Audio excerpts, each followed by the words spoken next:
We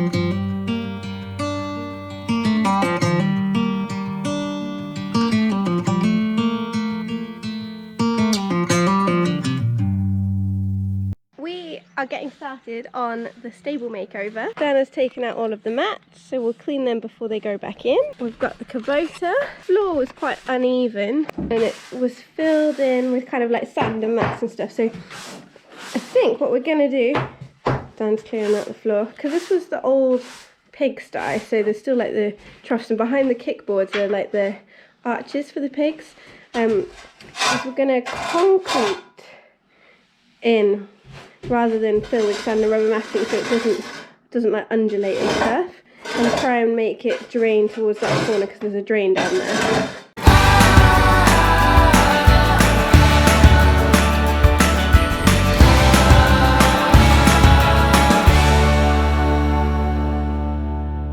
It is the morning after taking all the mats up and getting all the sand out, and it is starting to dry. It's looking good. We're now going to pressure wash it all, pressure wash the walls. We're going to be really careful though that we don't get the bird's nest. They're sleeping now, but they have been chirping away. And then once it's dried, we can paint.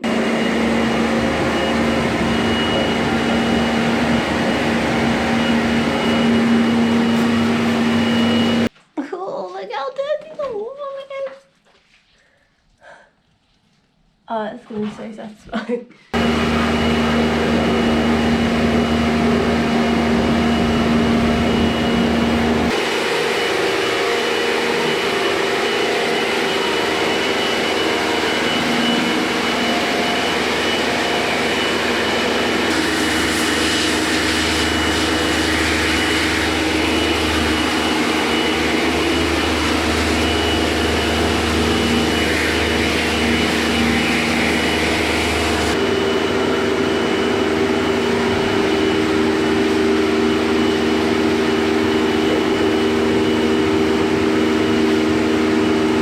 Dan's finished the stable, so now to pressure wash all the mats. The first one.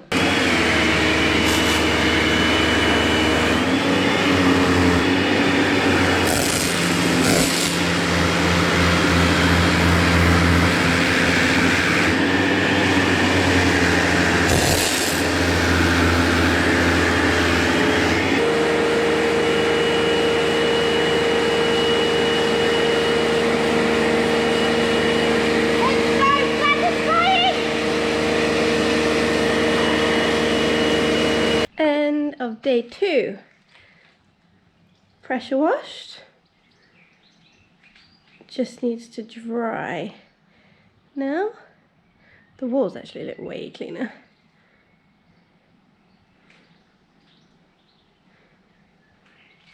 Today is painting day. Me and Dan are both in our... We don't really have any kind of scrap clothes. We don't really have that many clothes and stuff, so this is as good as we've got for clothes we don't mind getting covered in paint. So here is the before shot. I bought these tiny little buckets, they're so cute. Here comes the custard. Come on, let's see if you can do it without tipping it. Oh, you're a pro. If I'd have done that, that would have gone everywhere. There's still time.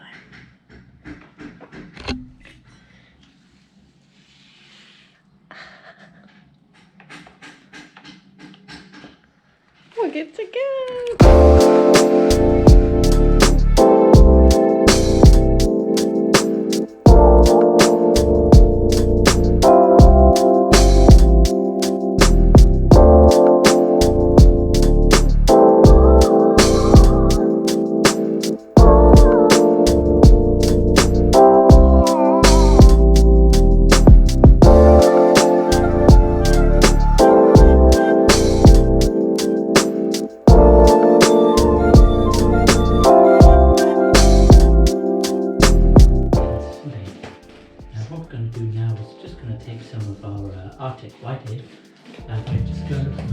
kind of smells a nice happy tree. Yeah. So just dab it there.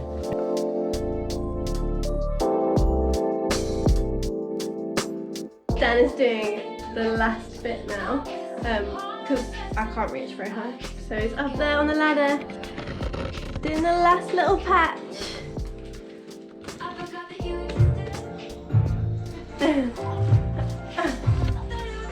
I've been up here 15 million hours. You have not.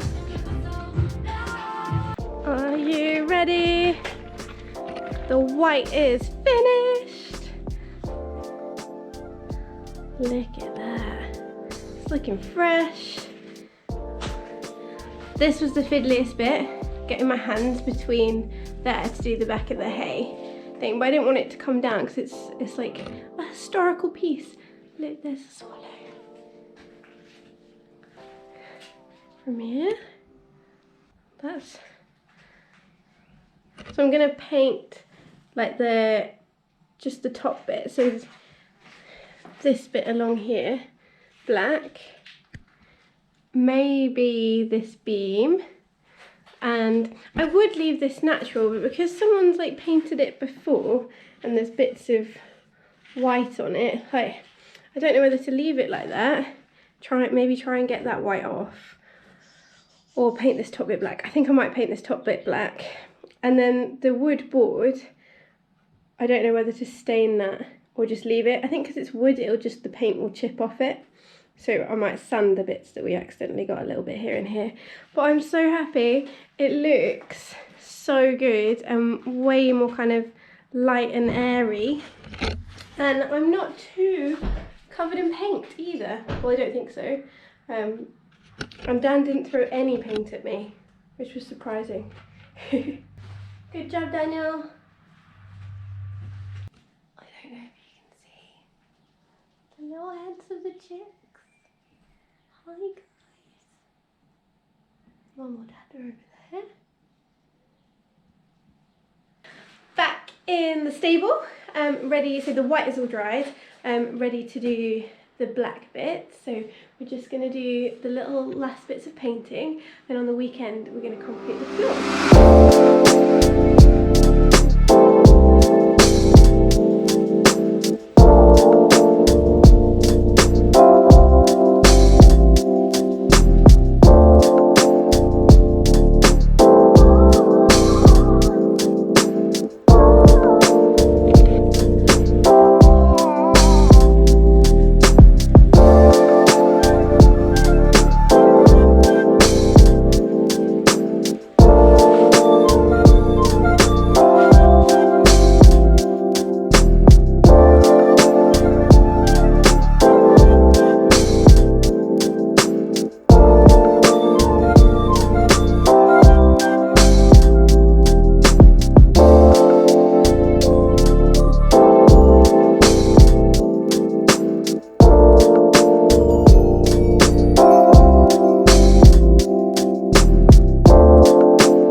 Dry and ready for mats.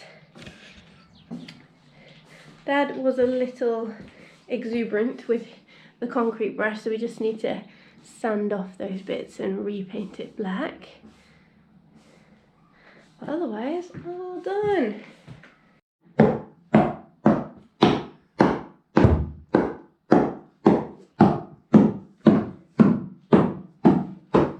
We've got mats.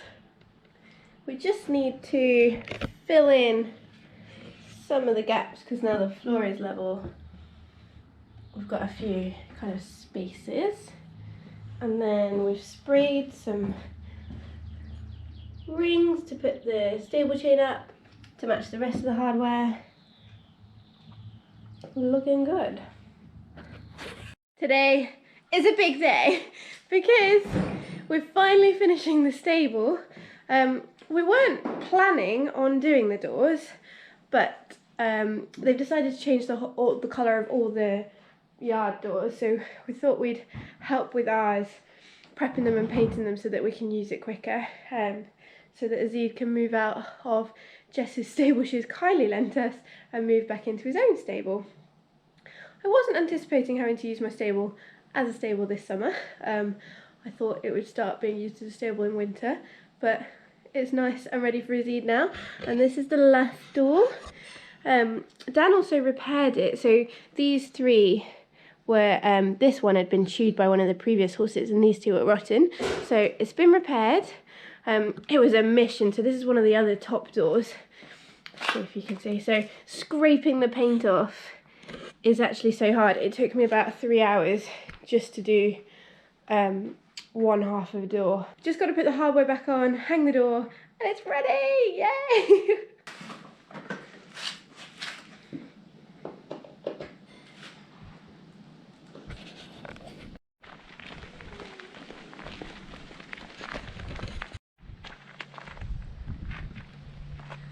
Zach, whoever did the undercoat. You can do it again. Yeah. Look at that, Dan! Oh my gosh, it looks amazing! Oh, look though. Look at all this. Yeah, because I had to sand the bottom off, didn't I? To make it... Well, we will do some finishing touches now. Made it nice. Nice and perfect for my pony to poo all over. So we added a tie ring each side. Ta-da! So that I can put a stable chain across for ease of mucking out. And then let's go in. And here she is. Oh, there's my water bottle. So we've got the drainage down there out. We tried to re-concrete the floor. So it was sand before, but it kind of soaked up the wee. So now it's concrete. So even though it's not like perfectly even, at least now it won't soak up the wee and hopefully it'll drain out. I made my little ledge, gave it a little bit of a definition. Little hook for my head collar when I'm tacking up in the summer, because I use this mainly as a kind of tacking up space. I don't tend to use the automatic water things too much. I'll put another bucket down here because I find that when they turn on and they make a noise, it kind of puts the horse off drinking. I'm sure they'll get used to it. And then I painted these bits black, and then all behind here was just brick, so we painted that white to match the rest of the room. Then I've got my boxes, therapy stuff at the back, put some extra hooks up here that are properly attached for head collars and stuff. So yeah, a lot of hard graft has gone into it, mainly from Dan and Will and my dad, because I broke my hand halfway through the stable renovations, so it wasn't as helpful as I could have been. But hopefully now it's nice and light and airy, and it'll smell really good. I've also, very excitingly, got a bedding pallet delivery today. So I haven't had a stable for the last 11 years. I've been super lucky that I haven't needed one very often. And if I've needed to put a horse on box rest, like when Tizzy broke her leg, I've just driven the 5 hours home and they've stayed at home and my mum has looked after them. So when the opportunity to have a stable came up and I could afford it, I snatched it up. So I haven't had to use bedding in 11 years. So I've done a lot of research and I had kind of parameters that I wanted. So I wanted it to be sustainably sourced, so like the Forest Association certified. I don't know what that's actually called. That it was super biodegradable, quickly biodegrades, so that it could be used in spread and stuff, go on the muck heap, and it's easier to go on fields. I find that some shavings take ages to break down. That the packaging was recyclable, all made of 100% recycled plastics, just as kind of eco-friendly as it can be. As I've said before, it's not particularly eco-friendly having a horse, but I'm trying my best. And that the kind of controlled odour really well, and you didn't need to use too much. So it wasn't kind of causing so much waste and cost to me as well. And the one that kind of came up tops was the blue ribbon bedding, and it's actually Welsh. So I'm Welsh and I like supporting my home nation's businesses. So I've got a pallet of that coming today. We'll give that a go, and it's the wood pellet stuff, so it's a little bit different to what most people use. So we'll do a little video of us setting that up, and I'll let you know how I go with it. It sounds good, and I've watched a lot of tutorials and stuff. Hopefully it'll make a nice bedding for Azid for his box rest. It'll be easy for us, cost effective, and be as environmentally friendly as we possibly can.